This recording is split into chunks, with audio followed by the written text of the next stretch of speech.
Each Christmas, millions of children around the world eagerly await the arrival of Santa Claus, the jolly old man in a bright red suit who carries a sack full of presents for all the good boys and girls.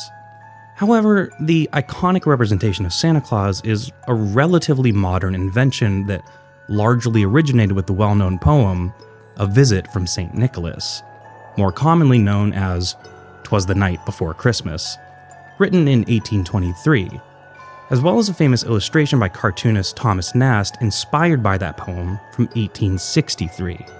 But the story of Santa Claus is far from the only Christmas legend told around the world to this day. In fact, there are countless folktales about Christmas that star other figures entirely, particularly in Europe. And many of them have origins that predate not only Santa Claus, but the spread of Christianity itself. In fact, many of these tales were born of pagan customs that were later adapted to fall in line with Christian values. The ancient roots of these tales still show, however, and they're often far more sinister and terrifying than any modern Christmas story would dare be. Take the infamous legend of Krampus, for example, said to be a sort of anti-Claus. He's a ghoulish, goat-hoofed devil with a snake-like tongue who roams through the Tyrolean mountains in the Alps along with his Perchten, an army of nasty, foul-tempered elves who delight in punishing children. On December 5th, Krampusnacht, he visits the homes of naughty children, miscreants, and drunks to quite literally whip them into shape as punishment for their misdeeds. But while the story of Krampus has become fairly well known in recent years, it's not the only such tale from the dark side of Christmas lore. There's also the story of Hans Trapp, the evil Christmas scarecrow said to terrorize parts of France. According to legend, Hans Trapp was once a man who achieved great wealth and power through a Faustian bargain, leading him to be excommunicated by the Pope and forced to live in the Bavarian mountains. Here, his evil desires festered, and eventually he developed a longing for human flesh. Disguising himself as a scarecrow, he would wait for children to pass, then grab them, carry them away to his mountain home, and eat them. Then there's the story of the Yule Cat, the Icelandic monster who devours naughty children on Christmas night. Even more terrifying is the Yule Cat's master, Grilla, a witch, and her 13 child-eating sons known as Yule Lads. Today, these stories are still told and celebrated in the regions where they originated, even if they've been all but overshadowed across the rest of the world by the cheerful, familiar tale of jolly old Saint Nick. You're listening to History Uncovered, brought to you by the digital publisher All That's Interesting, where we explore the uncharted corners of the natural world and the world past. I'm All That's Interesting staff writer Austin Harvey. And I'm All That's Interesting staff writer Kalina Fraga. And today we are exploring some terrifying Christmas legends from around the world. Terrifying. It's not usually a word you associate with Christmas. Correct. Yeah, that's the fun thing about a lot of European folk Christmas traditions is they are all horribly dark. Love it. I know we've done an episode on, you did an episode on Krampus before. Yes, I did. So they actually, I missed it because it was on a Tuesday night. They had a Krampus night here in Pittsburgh. Oh, wow. Like last week. I wish I'd known about it. I totally would have gone. But it looked very much like what they do in Austria, like people dressed up as Krampus and this Christmas market. It looked really fun. Ooh, that does sound like a lot of fun. Yeah, so I'm kind of bummed I didn't get to go. But well, next year. But yeah, I mean, just to kind of hit the ground running here, obviously a lot of these traditions, they have been sort of co-opted into being Christmas traditions, were originally very much like Krampus, pagan, which kind of goes to explain some of why they are the way they are. Mm-hmm. That makes sense. And obviously, like when we talk about paganism, that's not speaking to one religion. That's speaking to like pretty much everything pre-Christian. I just wanted to draw that distinction because I feel like a lot of people don't realize that. But anyway, our first story is very much a pagan tradition. This is the story of Frau Perchta. Frau Perchta began as a pagan goddess and was said to creep through the snow-covered forest of Austria and Germany during the 12 days of Christmas. Obviously, at the time, it was not called the 12 days of Christmas. Just 12 days. It was just 12 days at the end of winter. Typically, like the darkest part of winter, I think the winter solstice is around that same time. A lot of these kind of fit into that category of like It's the darkest part of winter, and that's when the spirits come out at the end of the world. In Greece, I didn't put this story in here, but in Greece there were these goblins that were supposedly said to cut down the world tree, working all year to cut it down. And then when the veil between worlds lifted on the 12 darkest days of the year in the winter, they would roam the earth and cause mischief. And in that time, the world tree would heal itself so that they had to restart at the beginning of the next year. Interesting.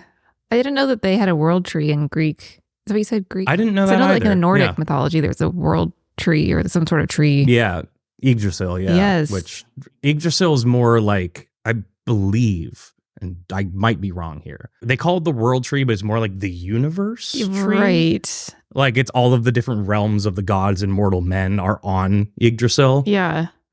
Yeah. We have a post on Yggdrasil. Yeah. Norse mythology is very interesting. Neil Gaiman's book on it is very good. But yeah, the Greeks have these goblins. Apparently there is a world tree. People will still hang things up in Greece to repel the goblins around Christmas. Oh, wow. Huh. Yeah, it's still a very popular, probably not as like fearful, but just like a tradition that people still do. Like in the same way that we put up a Christmas tree, they hang like a boar's head by their door or something like that. A boar's head? It's something weird. It's like some kind of animal part that like the goblins supposedly don't like. Wow, it seems like a hard thing to get. Yeah, it might just be like sausage or something now. But yeah. Frau Perchta is in that same kind of vein. She was said to wander the world during the 12 days of Christmas, the darkest part of the year. She was a malevolent spirit with basically one goal, which was to make sure that locals are upholding their local customs. Oh, wow. So she's evil, but kind of like law abiding. Yeah. Yeah. But then she would kill those who did not uphold the law or the local customs. So sort of a lawful evil, if we're looking at like the D&D spectrum of alignment. Yeah, she would travel village to village, and if like people weren't upholding their customs, she would punish them. If they were, she basically just moved on. But the method in which she killed people was pretty brutal. She would enter their homes, rip open their stomachs, and then disembowel them. Oh, boy. Yeah. That's quite a way to go. When you look up imagery of her, it's just like an angry old witch with a knife in her hand. That's pretty scary. Yeah, that's the imagery of it. Wow. And then again, it starts to get a little more evil sounding when you break down why she would kill people.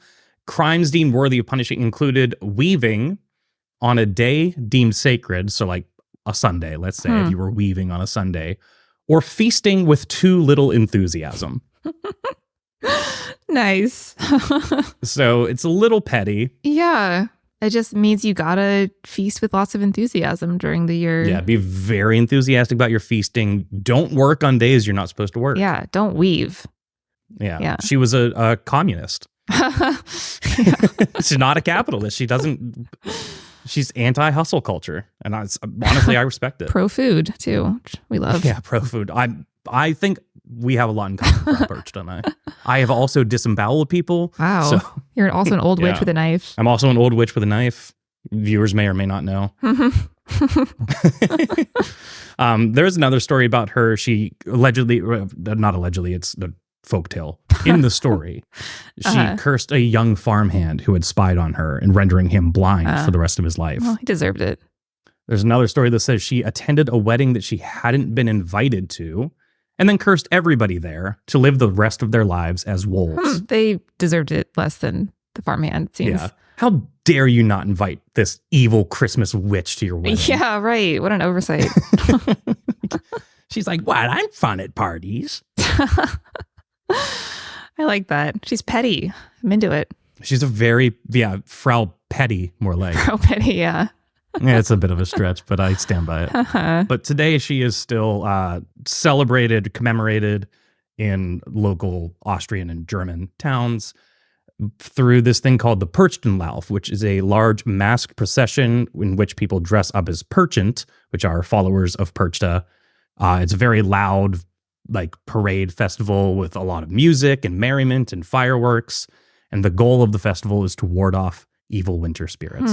That's interesting. It's like warding off evil spirits in her honor. By dressing up as evil spirits. Yeah. Yeah. That's the Perchtenlauf then is the same as like, sounds like the Krampuslauf. So they have it's the same. Very similar to Krampusnacht. Yeah. Do they ever interact? I think a lot of the time at like Krampusnacht, people will dress up as the Perchkin as well. They kind of. Oh, you know what? I think Krampus is technically a perch. He might be a Perchkin. Yeah, Perchkin. In some legends, I think he is. Okay. Because that word sounds really familiar, and I think that's why. Yeah, it's definitely in the podcast you did. If not the post on the website, the word Perchkin is used. It's funny, like we do these things, and then it leaves my brain, or like kind of like stays a little bit, but. Yeah. Yeah, I retain trace bits of information. Right. I can tell people that I'm out with a semi-true interesting fact all the time. Someone commented on one of our posts last night, and I read the comment, and they said we got something wrong, but I was like, I don't remember writing this. And I did, but I have no memory of it at all. Right. Yeah, it's like, I don't know, maybe, probably, probably not.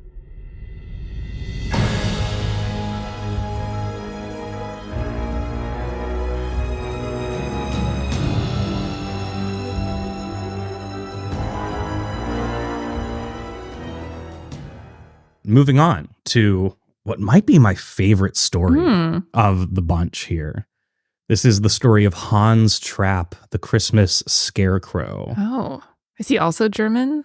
He is not. He's French. The name Hans Trapp sounds very German. It does. But he is, maybe he, or the character was, or the character who was based on, but the story is told in the regions of Alsace and Lorraine in France. Because that was like German territory and French territory, German territory and French territory. So yeah, that makes sense. There's a little bit of overlap. Yeah. But the legend goes that in the 1400s, a wealthy and powerful man named Hans Trapp lived in France. And he regarded power more than anything else, to the point where he was willing to trade his soul to the devil in order to obtain it. Always a bad move. Always a bad move. Eventually, rumors of Trapp's Faustian bargain spread all across the land and reached the Pope. Oh. The Pope then called Hans Trapp in, had him sit down before a council, and had him excommunicated, and also banned from Alsace. Oh. He was no longer allowed to live there, and all of his possessions. At first, it's like, oh, he's just excommunicated? That's not that bad. Right. It's like, you just can't go to church? So, I don't think he was going anyway. It seems like, I know the devil, like, infamously tricks people into accepting bargains like this, but it seems like the devil didn't really hold up his end of it. If he's like, here's power, and then he's like, bye. Yeah, well, he had a fairly large estate and just a lot of money and stuff, and I think a lot of local influence as well, and people wondered, who is this guy? How did he get all his money and land and power? I see.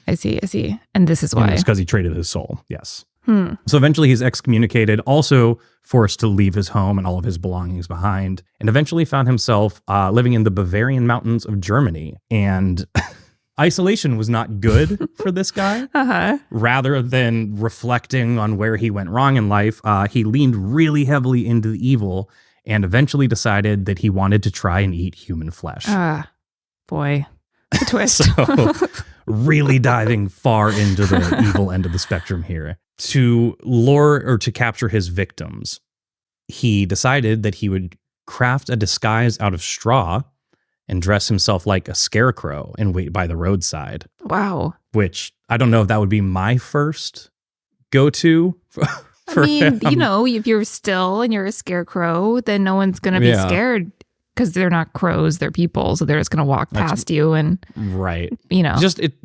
Scarecrows are generally in the middle of fields where people aren't walking right by them. But the story does say he waited by the roadside. I guess it was maybe more common back then to just have scarecrows everywhere. Well, maybe someone would be like, what's a scarecrow doing there? And then they would like walk over and then he could That's a fair point. Curiosity kills the kid. Yes. But yeah, according to legend, anybody who walked by, he looked just like an ordinary scarecrow. And then one day a young boy walked a little too close, and Hans Trapp grabbed him, stabbed him in the stomach with a sharpened stick, and dragged the boy's lifeless body back to his mountain lair. Wow. Where he cut it into small pieces and roasted them over a fire. And then, right before he could take a bite of the dead boy, a bolt of lightning struck him, and he died. Oh. And they say it was an act of God that came in at the last minute, and it's like, oh my gosh. Probably could have intervened a little bit earlier. Yeah. God was like save the kid. Napping, and he's like, oh no. Oh. Yeah. So what I miss? Oh God! Oh me! Oh me! Yeah. Oh, the one thing I can do is stop him from eating human flesh, so I shall do that. Yeah, it's like let's see how far he goes with this. Wow. Oh, he's going all the way. Oh no. This story takes all sorts of twists and turns. It's a wild story. It's a wild story. And then the ending bit of it, the tradition aspect of it is that his spirit is said to live on and terrorize bad children at night in his scarecrow costume. Oh. So he's now like permanently an evil Christmas scarecrow. So he doesn't really have anything to do with Christmas in this story. No, there is a little bit more to the legend where now he is said to visit naughty children, but there's this other spirit that kind of accompanies him to stop him called like the Christ Kindle. Oh yeah, the Christkind? The Christkind, Yeah. Their stories are very intertwined now, where the Christkind shows up to stop Hans Trapp. And there's actually a really great photo, or not a photo, a illustration. It shows the Christkindle and Hans Trapp entering this home through the window. And he's kind of creepy looking. I'm going to send you the image on Slack now.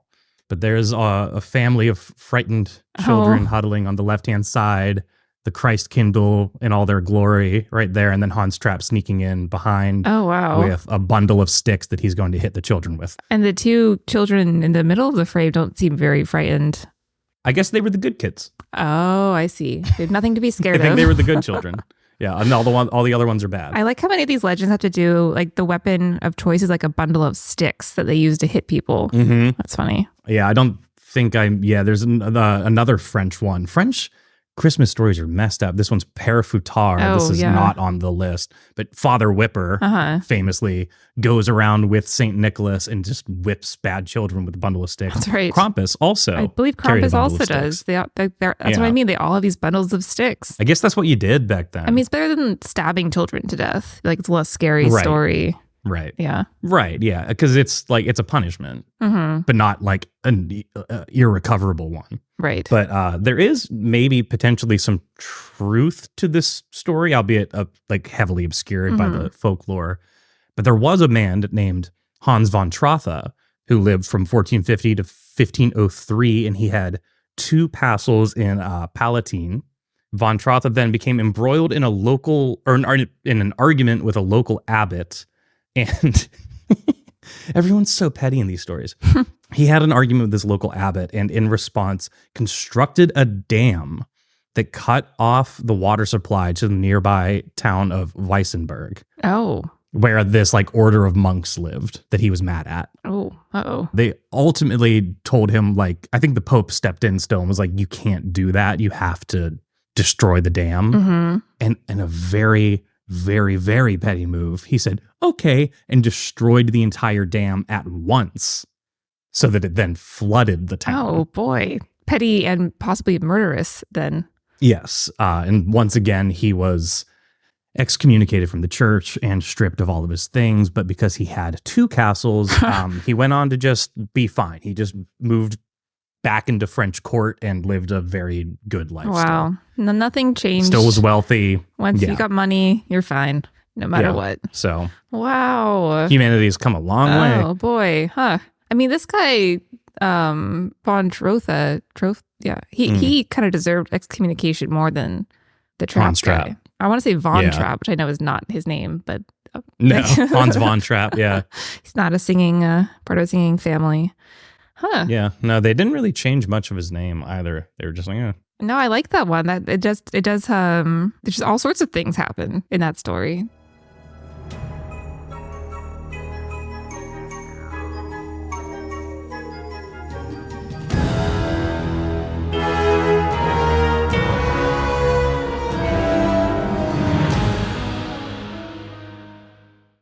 This one comes to us from Iceland. This is the story of Grilla and the Yule Cat. Oh, I like a cat story.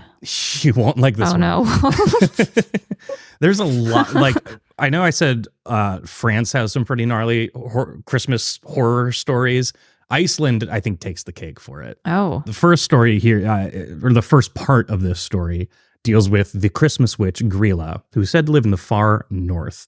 She's described differently depending on the story. Sometimes she's a giant troll or an ogre or a giantess. Sometimes she's just a witch. She's pretty much always just pure evil.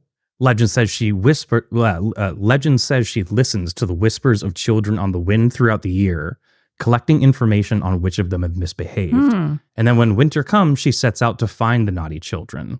Grilla is said to have an insatiable appetite, kidnaps the bad children, carries them back to her home in a sack, then dumps them into a large pot, boils them into a stew, and then she feasts on that stew throughout the year. It's enough, apparently, to hold her over until the next winter. Wow. And for somebody with an insatiable appetite, that's got to be a lot of children. Yeah. Grilla's not alone. She has 13 children. She has 13 children? She has 13 children known as the Yule Lads. Oh, though that's so cute. They're not as scary, and they've actually kind of like co-opted in modern day to be a lot more fun and whimsical. Almost like Keebler Elf style. Yeah, the Yule Lads. Yeah, it's not a very scary name. It's not. But she does have a pet, the Yule cat, also known as Yalakaturin in the Icelandic, and that is a crazy spelling. Yeah. But the Yule cat is said to stand taller than the trees and prowls about Iceland on Christmas night in search of bad children to devour. But unlike Grilla, who listens to the children on the wind, or Santa, who's just omniscient, the Yule cat is not. So it has a test to determine which children are bad. Children who received clothing for Christmas were considered good, and they were safe, because it was Icelandic tradition to give children new clothing if they completed all of their chores before Christmas. Children who had not completed their chores did not receive clothing, and they were considered bad or disobedient and were then eaten by the Yule cat. Wow. So you're the parent. You have to be like, does my child Better make sure deserve... you're getting your kids some socks for Christmas. Even if they don't complete their chores, though, like... I mean, then don't. And then I guess the chores are never getting done because you don't have a kid to do them anymore. Yeah. Eaten by a cat. Wow. Yeah. Yule cat. So yeah, I like that. It sounds fun and cute, but it is not. I thought something was going to happen to the cat. I thought some sort of horrible, I don't know. No, the cat's fine. That's good. I like that her cat... I mean, I guess. I guess because the witch herself sounds like she's like a normal size, but her children and her cat are all giant. She's sometimes described as a giant. Oh, okay. But she's also a witch. A giant witch. A witch giant. A giant witch. Yeah, sometimes an ogre, sometimes a troll, really any. If you Google Grilla the Christmas witch, you'll see all of these different versions. There's like one of her that's kind of like got this like droopy witchy face, but she's really big. This one looks like a classic giant. And then there's this really, really messed up picture that kind of just looks like a nun eating a baby. Oh. Which I will send over to you. Yes. So you can see. Oh, that is messed up. Like just holding the child by one ankle and picking its flesh off of its abdomen. And the background there is its mother opening the door. Mm-hmm. Yikes. That is yeah, it's pretty gruesome. pretty gruesome. But then there's other ones that are just like these like goofy, cartoonish witches, like someone out of a Hercules or like a classic Disney movie, which are significantly less terrifying. Oh, yeah. Well, it's like a witch. Yeah. Boy. Yeah, and pretty much any result for the Yule Lads is just very goofy. The Yule Lads seems like, I don't know, like some sort of Christmas band or chorus or it's kind of what they look group. like. They look like they do. They look like a 13-man a cappella group. They all kind of like have white beards and pointy green hats. I like it. Yeah, they're very fun. The Yule Lads. We're the Yule Lads. Yeah. So I guess, just because they had a bad mom doesn't mean they're all bad. They all did their chores, I bet. Do you think their chores involve cooking the stew? Maybe like gathering firewood for the fire for the stew. Not the children. Yeah. Not gathering the children. That's all mom's job. mama. Yeah. That's all mom. Mm-hmm. Yeah, Iceland's pretty brutal, which I guess makes sense because of where it is in the world. It'd be very dark in the wintertime, so you'd want children to stay home and be good. Behave, yeah. Yeah. I mean, that's kind of the thing with like all of these places. They're all very mountainous, woodsy, very cold and snowy in the winter, very dark in the wintertime. I guess that goes for a lot of the world, but, very isolated wilderness at the time.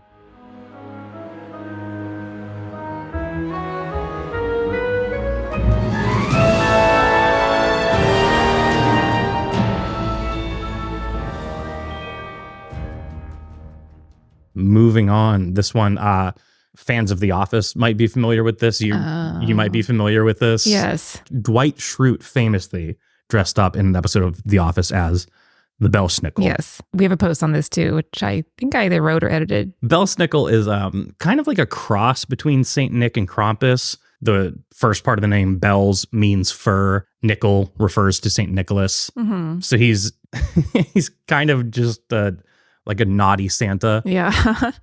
He covers his face with coal and wears animal furs featuring large deer horns on his hood. He visits children in late December to ask them if they've been good or bad, but he already knows. There's a couple indicators of when the Belsnickel is around. He travels alone, but he carries a switch with him because of course he does. And the sign that he's near is you hear him tapping on the walls of your home. Nice. Or on the windows with his switch. Is that just to cause fear, or is he like... I think it's just like a, hey, I'm here, I'm coming. Uh-huh. It might be a fear tactic. But the second sign is much more obvious and also much more terrifying because he literally just burst through the front door. So if you hear the switch against the window, fortify your front door. Duck for cover. Yeah. Wow. He then rewards good children in their homes by giving them treats, and any of the bad children he naturally hits with his switch. Naturally. Even though he's kind of like a cross between Saint Nick and Krampus, he isn't a replacement for them. So he typically visits before Christmas and is almost like a preliminary warning for bad children. So he hits them with the switch, and then it's basically an indicator like, you've been bad. Santa and Krampus are coming. Be better before they get here. Oh, well, that's nice of him. So they've got some time to rectify their behavior at the very end. Yeah. Under the wire. So if you're getting hit by Belsnickel's switch, you better shape up because Krampus is gonna kill you. Well, that Belsnickel's doing like a public service. Yeah. Yeah. He's just so weird about it. That's really funny that Dwight was Belsnickel. I don't remember that episode. Yeah, I don't either, but it's like if you just Google the word Belsnickel, the picture of Dwight dressed as him comes up. Right. I remember that. It's very fitting for the character. Yeah, it is.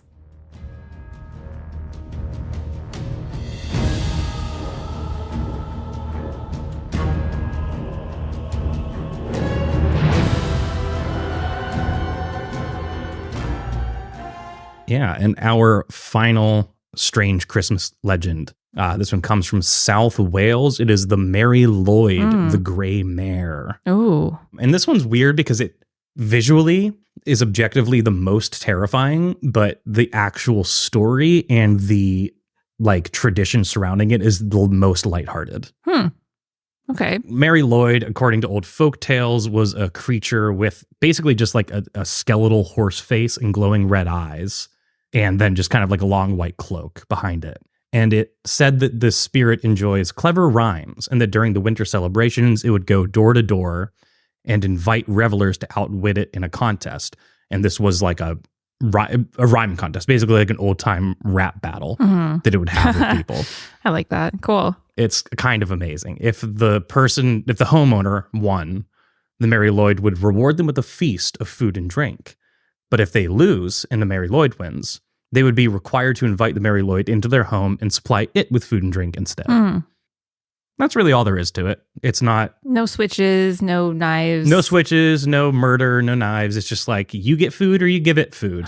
The custom was first recorded in 1800 and then dropped off for a bit in the 20th century.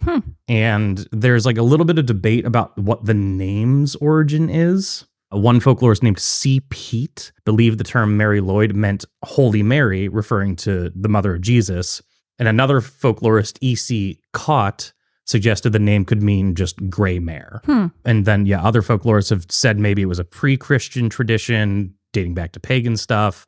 But they've actually really not found any evidence to support that suggestion. That's so interesting. It's more of like a recent thing then, it seems. Yeah. Yeah, it's only about 220 years old. Wow. And people still celebrate it. Kind of had like a resurgence after it dropped off for a bit, but now it's like every year people will go around in Wales with like a horse skeleton head on a pole and they'll go around and they'll sing songs and they'll do the same thing. They'll go to people's homes and do the rhyme battle and like have a big feast. And it's kind of a fun little, almost like a weird take on Christmas caroling. Yeah. I wonder what the rhymes, like if they have to have like a theme or if you're kind of, you show up and you're like, hi, I'm here. And I'm here with Mary, how do you say it? Lloyd? Yeah. And they're like, Mary and then Lloyd. they find a rhyme with Lloyd. I'm overjoyed. Well, here's 5 poems to appease the infamous Welsh Christmas horse skeleton from the website Literary Hub. All right.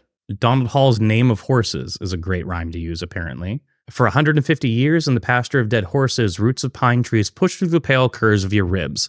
Yellow blossoms flourished above you in autumn and in winter. Frost heaved your bones in the ground. Old toilers, soil makers. Huh. Didn't really rhyme. So I think it really is just a poetry contest. I like that. That's cool. In Mary Lloyd's heyday, the verses traded between wassailers and the households they visited were rhyming insults delivered in Welsh. One common opening went, I'm not going to try and do the Welsh. I will read the English translation because I do a terrible Welsh accent. It's, well, here we come, innocent friends, to ask leave, to ask leave, to ask leave to sing. And that's kind of the like introductory verse. Yeah.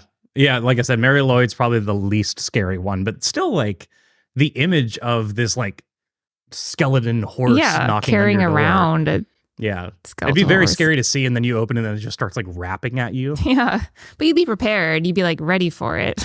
Spend all year, you're like, I'm going to get him this year. Boy, I'm trying to think of any other Christmas traditions that I know of. I can only think of like New Year's ones, like in France and New Orleans too. I guess they have like the king's cake where you have the little charm in the cake.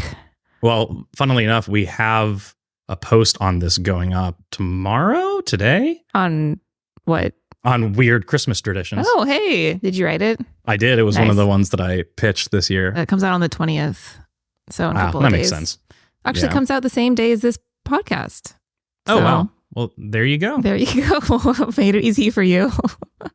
Yeah. So if you're listening to this live, by the time you're done with the podcast, that post will be up. And then you can read all about how weird eggnog is.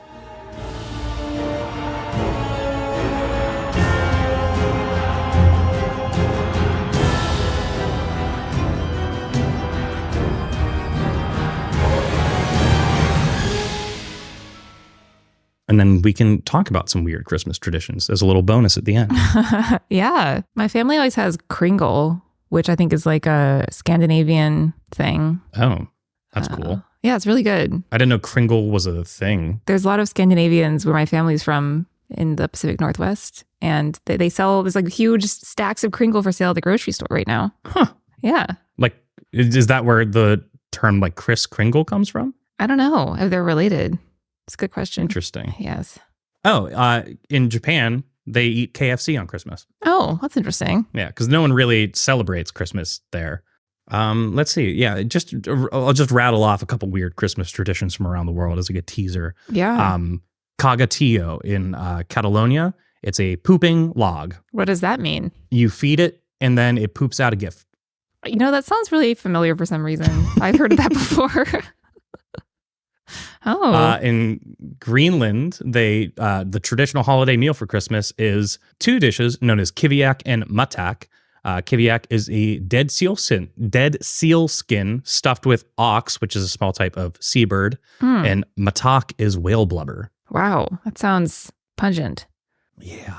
In Ukraine, they decorate their Christmas trees with spider webs. They have a legend about like a classic folk tale about a spider who spins beautiful Christmas decorations for a poor family. So it's just like ornaments that look like spider webs. Oh, they're like collecting spider webs from the corners of their house so they can like drape them on the tree. Or not even like Halloween style ones. I see. Huh. Yeah. Interesting. Yeah. In Finland, they do a lot of stuff with saunas on Christmas. The Finns are always doing stuff with saunas. It seems not. They all have saunas. Christmas. That's why. Yeah.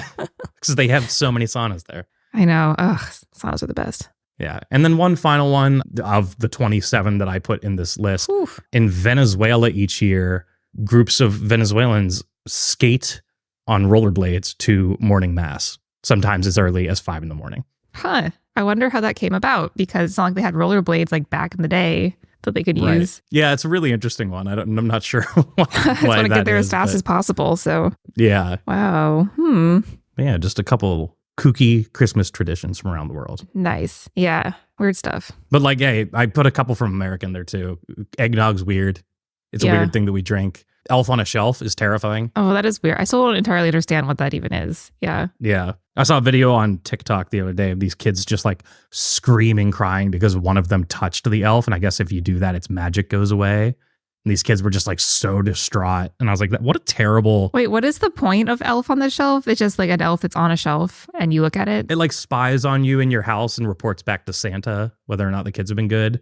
Oh. So every night when the kids are asleep, the parents will move it to a different spot and then just lie and say that it moved on its own. Oh, I see. Okay. Well, that's kind of fun. It's a little bit fun, but it's also like, man, if a kid touches it, the magic goes away. That's traumatizing. Yeah. But you have to make sure the kid doesn't touch it. I mean, you have to be like, no one can touch it. And then they will believe that it moves by itself, right? Right. Yeah. Right. Yeah. Because kids are easy to lie to. That's right. Yes. Very gullible. Yes. Wow. Neat. But yeah, that's all I have for our Christmas legends this episode. Those are some good ones. I learned a lot. It's a fun one to talk about. Yeah. Very fun. Yeah. I have to ask my German friend about some of these. Yeah. Yeah, definitely. It is a lot of those instances of like, yeah, this was like a pagan tradition, but we don't want to, when the Christian church was like moving throughout Europe, they didn't want to tell people to stop doing things they'd been doing for hundreds of years. Right. So they were like, oh, let's just make it Christmas themed. Yeah. That makes sense. You can't beat them, join them. Yeah. I mean, that's kind of the whole point of like Christmas trees and Yule logs. And we've posted up on the site about that, about oh yeah, history, the origins of the Christmas tree. It all stems from Yule, which was, a pagan tradition. That's why Christmas is in December, despite not actually being the birth of Jesus Christ. Right. Yeah. I think I was supposed to write something about the birth of Jesus, and then it was moved out of my hands to someone else. Yeah. But it would have been about that, about why it's in December and everything. Yeah. I mean, the short answer is just that was when a lot of other celebrations were going on. So they were like, oh, well, now all of those are also for our God. Yeah. Interesting. Yeah. So anyone listening, if you want to check out our posts on any of that stuff, any of the Christmas legends, traditions, history of Christmas, the Christmas tree, Yule, all that jazz, all of it can be found on allthat'sinteresting.com. Alongside that, you can sign up for our newsletter at allthat'sinteresting.com/sign up, or become a member at allthat'sinteresting.com/membership. Very nice. Yes. And as always, if you want to share your Christmas traditions or legends you know of or like, you can email us at podcast@allthat'sinteresting.com, or you can even call us and leave a voicemail, 929-526-3029. Yeah. Let us know what you thought about this episode. Let us know if there's any, Christmas traditions that we missed. Mm-hmm. Yeah. Or Christmas legends. I know there are definitely at least 3 other ones that I didn't really talk about. Sure. It's tons and tons. Yeah. If you remember what it is that Greeks hang up to ward off the evil goblins, let me know, because I'm pretty sure it's not a boar's head, but could be. Who knows? Could be. It could be Boar's Head, the brand. I was just thinking that, I'm just like nailed to the door. That's a really funny mental. It's like for some reason in Greece, they like love Boar's Head, like KFC in Japan. Oh, that's funny. Is our next episode our 100th episode? It is. It will be. Wow. That's going to be a special one. Yeah. Yeah. Me, you, and Kara. Carol will be back for that one. Yeah. To go over some of our favorite old episodes and revisit a few that have been updated since we talked about them. Yeah. Some big developments in some of those episodes. And then our series on Jack the Ripper. Yes. Jump right into it in the new year. For sure. All right. Till next time.